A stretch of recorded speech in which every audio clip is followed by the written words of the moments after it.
Hi friends, मैं आकांक्षा Sharma GK with आकांक्षा में आपका स्वागत करती हूँ।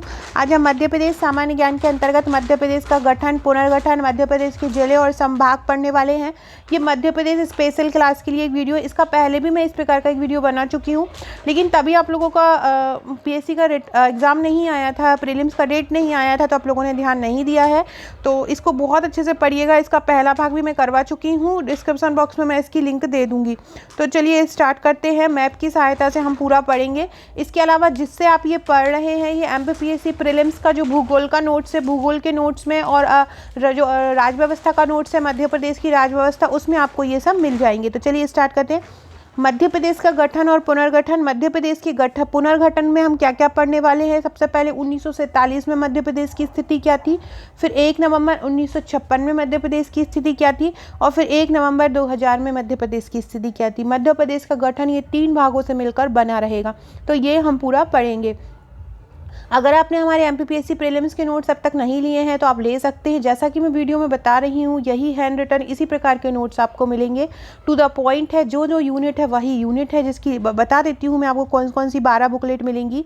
आप देख सकते हैं इस प्रकार की 12 बुकलेट आपको मिलेंगी। यूनिट 1 से लेकर यूनिट 10 तक मिलेंगी। मध्य प्रदेश का गठन, पुनर्गठन, ये आपको मध्य प्रदेश की संवैधानिक व्यवस्था वाली यूनिट 5 की बुकलेट में मिल जाएगा। ये जो मैंने हैंड रिटन करवाया इसी प्रकार से मिलेगा और इस प्रकार के नोट्स आपके पास पहुँचेंगे। तो अगर आप ये लेना चाहते हैं तो अपनी बुकिंग कर सकते हैं। भारत में कहीं भी रहते हो मिल जाएगा। अगर आप बोल रहेंगे कि मैम इसका रिव्यू कैसा है, कैसी है बुक, तो जिससे मैं ये पढ़ा रही हूँ आज का वीडियो, ये इसी में से ही लिया गया है। यूनिट 5 के टॉपिक से ये लिया गया है। इसके अलावा आप हमारे मेंस का पैकेज भी ले सकते हैं। मेंस की बुकलेट आपको 40 मिलती हैं और प्री की बुकलेट आपको 12 मिलती हैं। इस प्रकार से टोटल आपको 52 बुकलेट मिलती हैं। प्लस अगर आप मेंस के सॉल्व पेपर लेना चाहते हैं तो 8 बुकलेट इसकी मिलती है, तो टोटल 60 बुकलेट आपको मिल जाती हैं।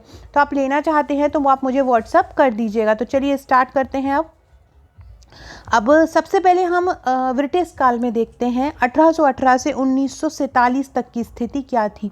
तो जो 1818 से 1947 तक हमारा जो मध्य प्रदेश था वो 3 भागों में बटा हुआ था। पहला था सेंट्रल प्रोविंसेस एंड बरार, दूसरा था मध्य भारत और तीसरा था स्वतंत्र रियासत। सेंट्रल प्रोविंसेस एंड बरार को ए नाम दिया, मध्य भारत को बी नाम दिया और स्वतंत्र रियासत को सी नाम दिया। अब हम देखते हैं सेंट्रल प्रोविंसेस एंड बरार, जो ए भाग था उसमें क्या क्या था। तो उसमें 1861 में इसको सेंट्रल प्रोविंस नाम दिया था। 1936 में इसमें बरार को शामिल कर दिया गया था। 1936 में किसको शामिल किया गया, बरार को शामिल किया गया था।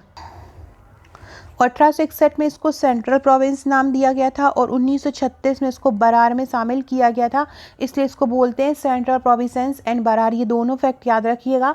1861 में इसको सेंट्रल प्रोविंस नाम दिया, 1936 में बरार नाम दिया। इसका मुख्यालय कहाँ है सेंट्रल प्रोविंसेस एंड बरार का, इसका मुख्यालय है नागपुर में। अब हम बढ़ने वाले हैं मध्य भारत। मध्य भारत को नाम दिया है बी।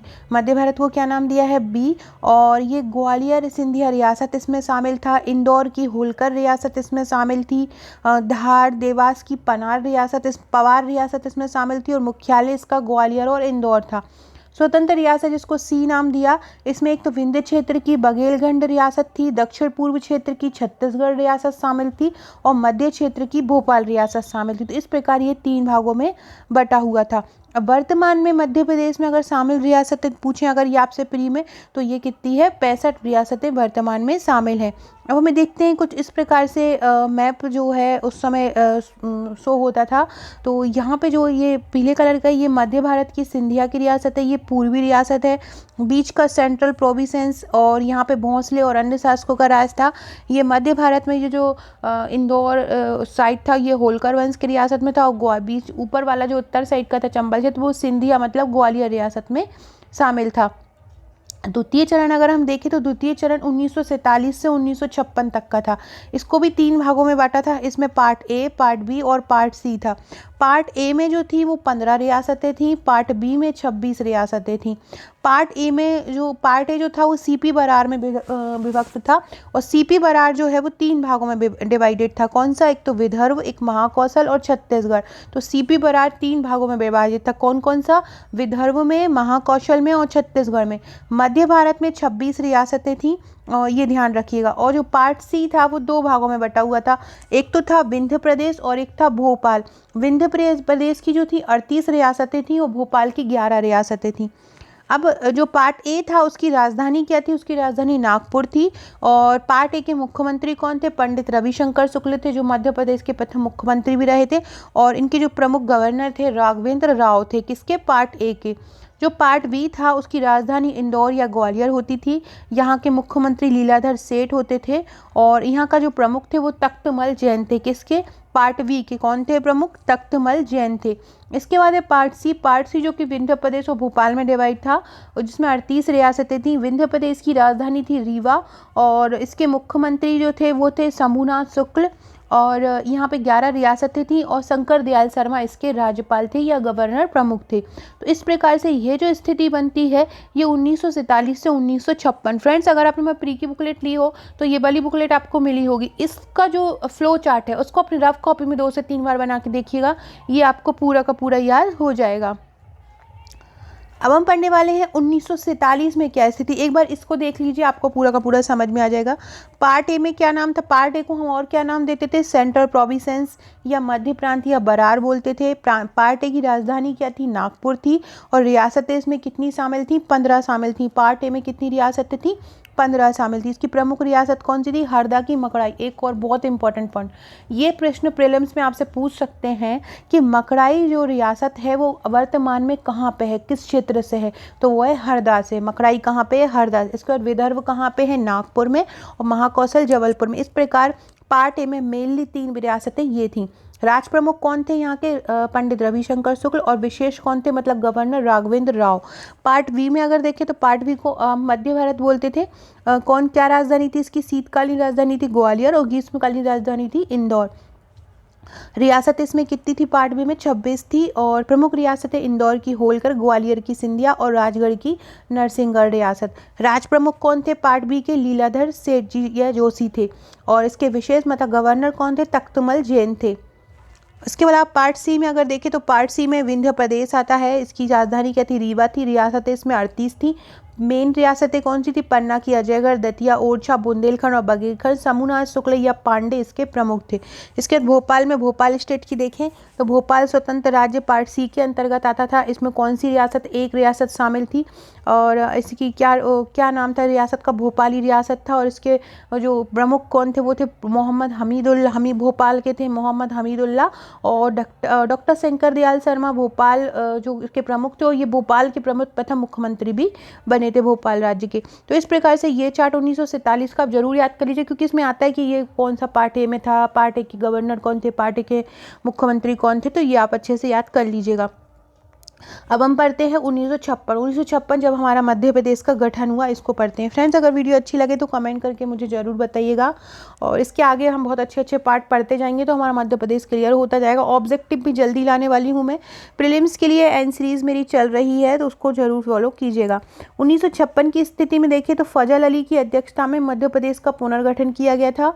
और जो हमने अभी देखा है कि पार्ट ए और बी और सी थे, बरार का, मध्य भारत का, भोपाल का, तो वो उनको इकट्ठा मिला दिया था, मतलब ए प्लस बी प्लस सी को मिला दिया था। और इसमें 43 जिले सम्मिलित थे। ये भी बहुत इंपॉर्टेंट क्वेश्चन है, आपसे पूछते हैं कि 1956 में जब मध्य प्रदेश का गठन हुआ था तो मध्य प्रदेश में कितने जिले शामिल थे, तो उस समय मध्य प्रदेश में कितने जिले शामिल थे, उस समय मध्य प्रदेश में 43 जिले शामिल थे। कितने थे, 43 जिले उस समय शामिल थे।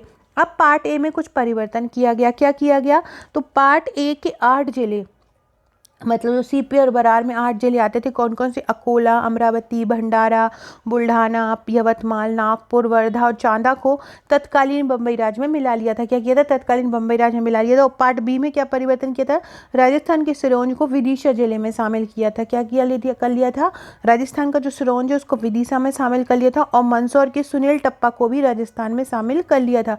राजस्थान के सिरोंज को विदिशा में शामिल कर लिया, और मंदसौर के सुनील टप्पा को भी राजस्थान में शामिल कर लिया था। पार्ट सी में क्या करिए, पार्ट सी में कोई परिवर्तन नहीं किया गया और इसे बिना परिवर्तन के ही मध्य भारत में शामिल कर लिया गया था। अब मध्य प्रदेश में देखो हम 1947 में देखें तो ये ABC में विभक्त था। 1956 में देखें तो 43 जिले थे और वर्तमान में देखें तो 52 जिले हैं। आपको एक मैप से समझ में आ रहा होगा मध्य प्रदेश की स्थिति। 1 नवंबर 2000 की स्थिति अगर हम देखें तो विभाजन के बाद मध्य प्रदेश में 2000, देखो जब ये 1956 में हुआ था तब 43 थे, 2000 में हुआ तो विभाजन के बाद 45 जिले बने थे।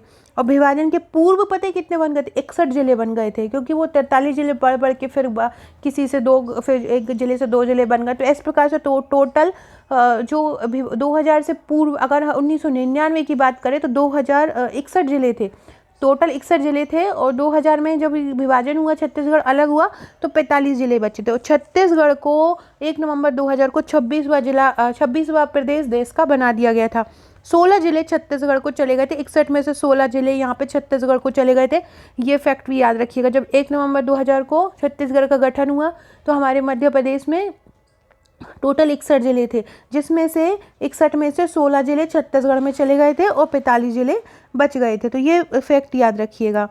अगर हम मध्य प्रदेश में जिलों का गठन की बात करें तो किस प्रकार से जिलों का गठन है, तो आप ये देखिए 1972 में बात करें तो 1972 में 44 जिले हो गए थे और भोपाल और राजनांदगांव को 2 जिले बना दिया गया था। किसको? भोपाल और राजनांदगांव। फिर मई 1998 की बात करें, BR दुबे की अध्यक्षता में गठन हुआ था। तो श्योपुर के मुरैना को, खरगोन के बड़वानी को, मंडला के डिंडोरी को और जबलपुर से कटनी को ये मई 1998 में बना था। जून 1998 में सिंहदेव की अध्यक्षता में टोटल 6 जिले बने थे।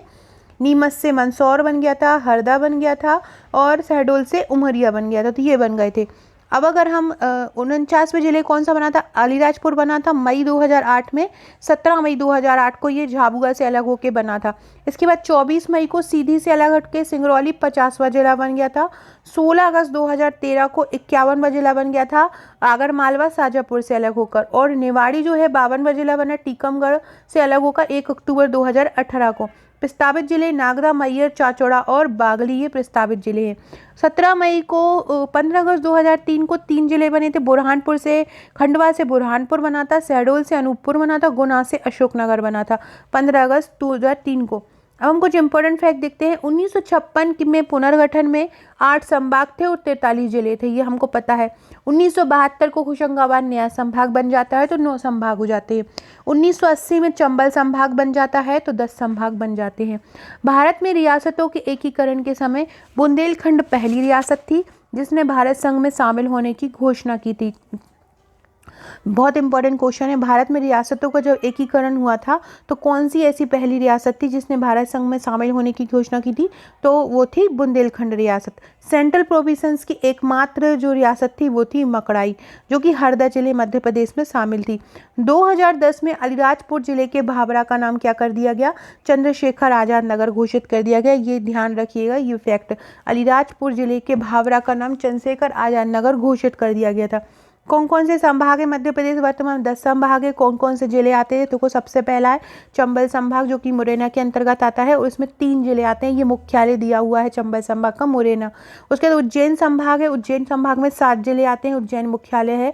इंदौर संभाग, इंदौर में 8 जिले आते हैं। भोपाल संभाग, भोपाल में 5 जिले आते हैं। सागर में 6 जिले आते हैं, सॉरी सागर में कितने आते हैं? 6 जिले आते हैं। इंदौर में 8, 2 बार आते हैं इंदौर में और जबलपुर में। भोपाल में 5 आते हैं, सागर में 6 आते हैं। नर्मदापुरम में और चंबल में 3-3 जिले आते हैं। कितने आते हैं? 3-3 जिले आते हैं। इसके बाद नर्मदापुरम अगस्त 2008 में हुआ था। जबलपुर में 8 जिले, शहडोल में 3 जिले आते हैं। तो शहडोल में, चंबल में और नर्मदापुरम में 3-3 जिले आते हैं। ग्वालियर में 5 जिले आते हैं और ग्वालियर और भोपाल में 5-5 जिले आते हैं। और शहडोल और जो रीवा है, रीवा में 4 जिले आते हैं। और जो शहडोल है वो 14 जून 2008 को बना था। तो वर्तमान में 52 जिले हैं। जबलपुर संभाग जो है वो क्षेत्रफल में सबसे बड़ा है, जिसमें कौन कौन से जिले आते हैं? इसमें जबलपुर, कटनी, नरसिंहपुर, छिंदवाड़ा, सिवनी, डिंडोरी, मंडला, बालाघाट आते हैं। डिंडोरी को पुनः जबलपुर संभाग में 2012 में मिलाया था। पहले जबलपुर संभाग से हट गया था और फिर इसको पुनः 2012 में मिलवाया। ये भी फैक्ट याद रखिएगा। इंदौर संभाग की अगर बात करें तो इंदौर संभाग जो है जनसंख्या में सबसे बड़ा संभाग है। कौन सा? इंदौर संभाग। इंदौर संभाग जनसंख्या में सबसे बड़ा संभाग है और इसमें कौन कौन से आते हैं? इंदौर, धार, झाबुआ, अलीराजपुर, निमाड़, पश्चिमी निमाड़, पूर्वी निमाड़, बुरहानपुर, बड़वानी। इसके बाद अगर भोपाल संभाग की बात करें तो भोपाल संभाग में 5 जिले आते हैं, भोपाल, सीहोर, रायसेन, राजगढ़ और विदिशा। ग्वालियर संभाग में भी 5 जिले आते हैं। कौन कौन से? ग्वालियर, शिवपुरी, गुना, अशोकनगर, दतिया। रीवा संभाग में 4 आते हैं, रीवा, सतना, सीधी, सिंगरौली। उज्जैन में 7 आते हैं, उज्जैन, देवास, शाजापुर, आगरमालवा, रतलाम, मंदसौर और नीमच। सागर संभाग में 6 आते हैं, सागर, दमोह, पन्ना, छतरपुर, टीकमगढ़ और निवाड़ी। चंबल संभाग में 3 आते हैं, मुरैना, भिंड, मुरैना और श्योपुर। नर्मदापुरम में भी 3 आते हैं, होशंगाबाद, हरदा और बैतूल। 15 फरवरी 2006 को इसका गठन हुआ। शहडोल जो जनसंख्या में क्षेत्रफल में सबसे छोटा है, इसमें आते हैं शहडोल, उमरिया और अनूपपुर। इम्पोर्टेंट फैक्ट, भोपाल को 1972 में जिला बनाया था और 1956 में राजधानी बनाया था। तो इस प्रकार से फ्रेंड हमने जो आज गठन और पुनर्गठन से संबंधित बहुत अच्छे अच्छे फैक्ट पढ़े, इसको 1-2 बार पढ़ लेंगे तो आपको मिल जाएगा, ये पूरा टॉपिक मिल हो जाएगा। और यूनिट 5 में आप ये टॉपिक देख लीजिएगा, यूनिट 5 की बुकलेट में आपको ये मिल जाएंगे। सो फ्रेंड, वीडियो अच्छा लगा हो तो चैनल को सब्सक्राइब जरूर कीजिएगा, कमेंट कीजिएगा, लाइक कीजिएगा और शेयर कीजिएगा। Okay friends, thank you.